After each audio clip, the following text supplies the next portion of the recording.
Azure AD, Entra ID, whatever, AAD for simplicity in that case. And this redirects you to Microsoft domain where you need to present your authentication. It's quite obvious and plus minus reflect the stuff from the previous slide. What you actually would like to expect when you deploy this in a proper way, when you go to something like customer portal, which is service desk from Atlassian, you will be redirected to this page, right? So anything that's go after this slash whatever should be redirected to AAD to implement zero trust in such a concept. When you try to implement something like or call SQL injection or something, WAF should block it. As well as you could add some interesting stuff like sign up for customer portal, which potentially can be configured to block within the Atlassian project, but you could do this also through WAF, basically saying, hey, whenever you go to this page, just block it. So it's something in front of any your application behind starting blocking it. So it's cool. This is how it should be and expected. However, misconfiguration happens, and we started discussing with another guy from my team, like, okay, what we can do with this, and basically stuff. We tested during this deployment procedure from on-prem to cloud. It looked good, but maybe because of different plugins, like people just deploying plugin Slack or deploying other things that potentially needs to be integrated into Jira. So they present also some WAF whitelists because those plugins doesn't work pretty good with some WAF in front of Jira. Or any application in the backend. So what we did, we just put it OS destination, which means nothing in that sense, and put it just ///, which basically bypass the WAF at all because of misconfiguration now, right? It's stupid, but it was also somewhere recommendation from the old stuff when they do on-prem to just whitelist those stuff. So they did it, and we used this stuff to also access application without authentication because you do not redirect after that. So you could access the application outside from the redirection page, which means open us a possibility, for example, for brute forcing or some other things, so we can log on into Jira, not using AAD, Azure AD, but using direct communication with Jira, because the credentials somewhere stored or synced. And we also started a little bit, playing around and looking what we can do. We also find another one here, which is states for /security, bypassing stuff from WAF and also bypassing SSO. So we started looking into our web page or our deployment instances from anonymous perspective. There is no login at all right now. This is what also was last week reported by Atlassian, that you need to fix it and be careful. And we also confirmed the same stuff by going to browser.com, just browser and browser, just like rabbit hole, how far you would like to go. So we opened our instance from somewhere outside of the world, completely outside. And we found that there is anonymous stuff. So what you could do actually with this? First, you could think about, like, if you put into offensive hat into your perspective, you could actually start creating cases. By creating cases, you can actually look into what systems is referring to. So it's basically enumeration, information gathering from the system that you use inside, from outside, without any authentication at all. It's not probably very critical, but if you put all together, and we heard about those stuff today, so it might be very interesting. So we created a fake case by creating, then just go to or went as a normal user to that, and also look into who was creator or reporter in that case. It was actually anonymous.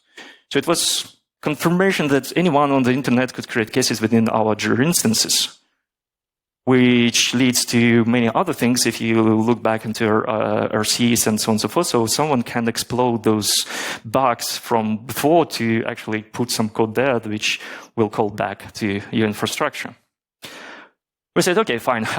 Reported back to security team who dealing with this stuff. They fixed it, and we said, okay, fine. What else we can do? We just started looking into the search button, also find some, not saying for you maybe information, but it's actually interesting. Some of the projects were publicly available. So when we moved from on-prem to cloud, no one looked into IAM, identity and access management within the project in Jira, because previously it was within the company, so everyone thought that you still need to be present within the infrastructure to be able to exploit it, but right now it's actually available for everyone. So yeah, pretty bad. Fixed it in a couple of hours, but still was quite interesting discussion back and forth.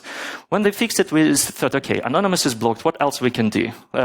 Obvious things is brute force, right? Because we can bypass those. Because we can bypass initial SSO or redirection to AAD. We could basically use whatever usernames and passwords just to test whether it works or not. And since it's, again, remember, from the internet, brute forcing your internal credentials in the system, which is quite critical. Nice. We said, okay, fine, maybe it's not a good idea just to brute force attack. Maybe we need to find some another way. So if you look back into this whole concept, as I said, if you are sitting here, instead of going to a web browser which redirects you there, you could try to log on directly to the web application if you know where to go.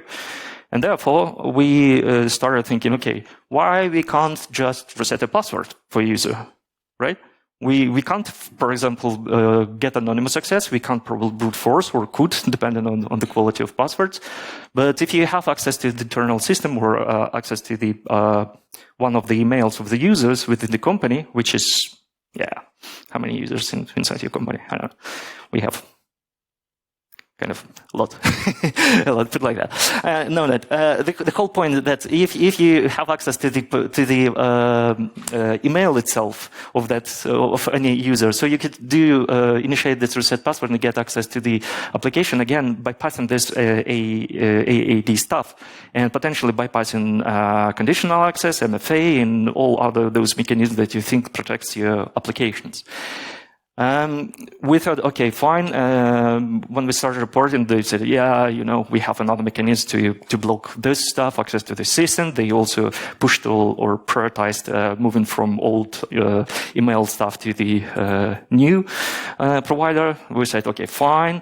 What we can do next then? Anonymous stuff blocked, brute force probably not so efficient. We can reset, but probably we can create some accounts, right? Why not? It's smart. I mean, just why not just do? I use my own personal email account, and then use also some fake kind of ID. We have studebrand.id, which we internally use offensive stuff. We emulated one of the senior security analyst within SOC to look like him. And also started and created cases because it's service desks, so maybe it's possible to do something. So just to show you that when you do private stuff, I got a confirmation from the Jira that you could create your own account. Thank you. Your private stuff within the company. Then my private mail somewhere there as well. But the most funny stuff, since you are logged on into this support portal, you could start enumeration or reconnaissance from internal user or as an internal user, which means that you could look into more details about what systems are used, probably, I don't know, do some register new application in CMDB. I don't know, maybe it's a good idea just to create some stuff there as well. So there's limitless stuff there. But we started just direct things, just showing the impact of that. And we started, okay, cool. Could we reset some password probably from some systems internally, because the list is available, right? On the left side, you see there are some what is about, and on the right side, it's also when you created a case, you could also share this case with users. So basically, on the right side here, you have a list of all users registered within this system. I mean, for an potential threat actor. This is very useful information because you could basically spam those. And the most interesting here that it's not only Sturebrand, but it's also third-party service providers that work for us or collaborating with us. So you get lots of potential vectors after that opens when you do this. And interesting things here that, of course, social engineering via T support, we just chosen a couple of systems and say, we have a couple of fake users here, and we're saying that this is our security analyst. We said, could you reset some password or something for me, please? And since Jira is visualizing this stuff at the first name, last name, it's quite difficult actually to go inside and see who's behind this. So we have front-light user with our fake domain, and in front is saying that this is our real analyst, which also tests the procedure of password reset and other things. But if you look into commands and details and so on and so forth, in that case, it's yet another one. But you could find this information who is behind, right? But it's not trivial, especially for the first line of support. And we tried to create a couple of users. This is our CISO in Sturebrand. So we created a fake user under CISO, and created a fake account of CISO. So we created a two-step communication. So you ask the password reset from that user, and then get the confirmation from that fake CISO manager of that user. So you could basically do communication, and of course, depending on the processes, it could be different response. In our case, we haven't succeeded, but it's shown how you could use it in the further attacks, and you imagine could stop you here. And of course, again, back to those RCs and so forth. So you also open stuff for like XSS attacks and everything else. It's just an example here that you could put whatever you want, upload some pictures, probably use as a C2 for communication with internal system through Jira cases, maybe, I don't know, probably, and ask for other resets for passwords, especially when you have initial compromise of any account internally in the system. So, as a bonus on top of this, we also found that it's possible to create a personal access tokens for users registered there. So even if the passwords are reset, the recovery is done and everything, you could always have a backdoor inside, basically having API tokens and then communicate via API to Jira directly without MFA and other things related to that. So it was like a fun, just a couple of days of chasing offensive security, just doing the hacking and find new stuff, and blue team trying to fix, and also the cloud architects trying to fix all the stuff related to SSO and WAF.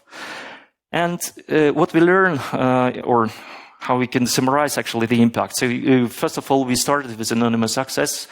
We then say that, okay, fine, if you can't do this, you could go further to brute force, reset password, or probably sign up for an account. If it's possible, or if one of those is done, you could continue with enumeration internally and probably continue with social engineering and get more and more knowledge about internal resources and keep track with the user inside. And as a bonus, as I said, it's a backdoor on top of that. And what I would like to highlight here is that it's not about Atlassian project in general, right? Because if you remember this Entra IE, this is the application that you put behind SSO, could be anything.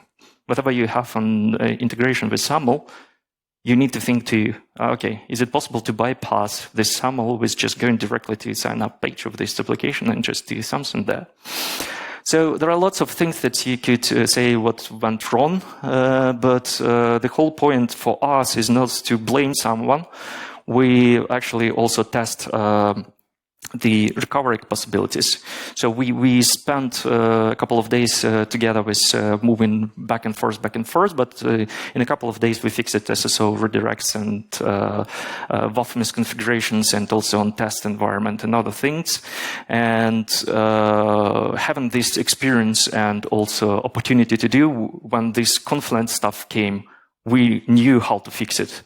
We basically, within 20 minutes, we just added a couple of things to WAF, and that's all. And just looked into logs in WAF, whether someone tried to access those links available on the public internet where the exploit works. So this is basically the whole point. Not to blame someone, but try to improve your put like that NIST CSF stuff, like in recovery capabilities in that specific case.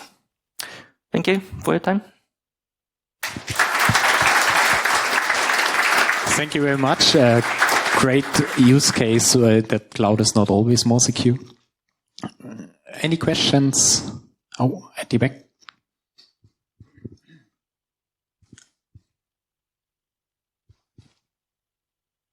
Thanks very much. Fascinating talk. Thanks for that. I have two kind of related questions. So one is, why is it sometimes necessary to put Jira on the internet? Is it integrations, bidirectional integrations that need access? And second question, what do you think of using SSO as a reverse proxy for Jira full stop, so that none of these vulnerable paths are ever kind of reachable? Yeah. So first question is, what was that? Yes, when you need to actually put it there. Yes, correct. As I said, moving to the cloud has some pieces. You have budgets, you have some limitations. You need to move forward as quick as possible, and therefore you use techniques lift and shift, right, or approach, where you do not think about redesigning whole things or buying services and looking into the past. And basically saying that everything that works, please do not touch. Just let it work, right? And when it's called comes to reverse proxies, there are lots of mechanisms could be put it into place, right? And we thought, or not we, but the first line of defense thought that WAF is more than enough to be able to protect from those stuff of attacks. But as I said, you could basically deploy, you could test, but you do not retest it after a while. So there are lots of changes made after the actual deployment. Lots of whitelisting of integrations and so on and so forth. So it's kind of bad security practices, I would say, but it's around everything, right? So yeah, you're right. There are lots of mitigation measures could be in place. Okay. Any other questions? Okay, then I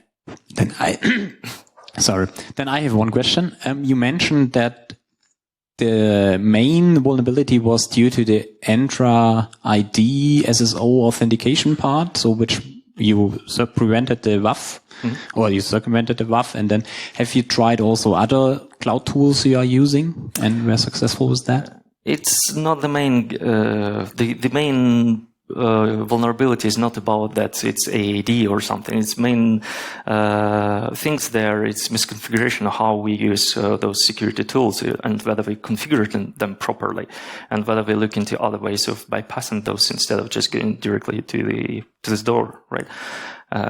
Find some other windows or something. So the point here is it could be any AD providers there. But the whole flow of SAML works in the same way. Would you use Okta or I don't know, Google stuff or Auth0 or whatever? It will be the same, approximately the same stuff. The whole point is that SAML, previously known as Kerberos, currently it's moved into Azure, or not Azure, but the internet. They just moved use another techniques to actually give you a ticket, right? And with signatures and everything that you could present further to be able to authenticate and build trust between those two. So answering the question, there is those attacks regardless of ID providers.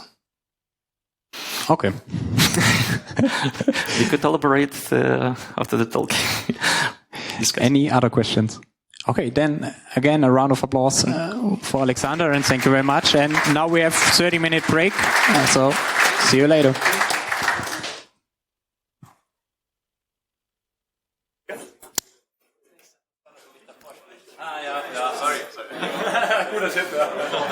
Hi. Quick question. So, of course, this kind of like shifting from the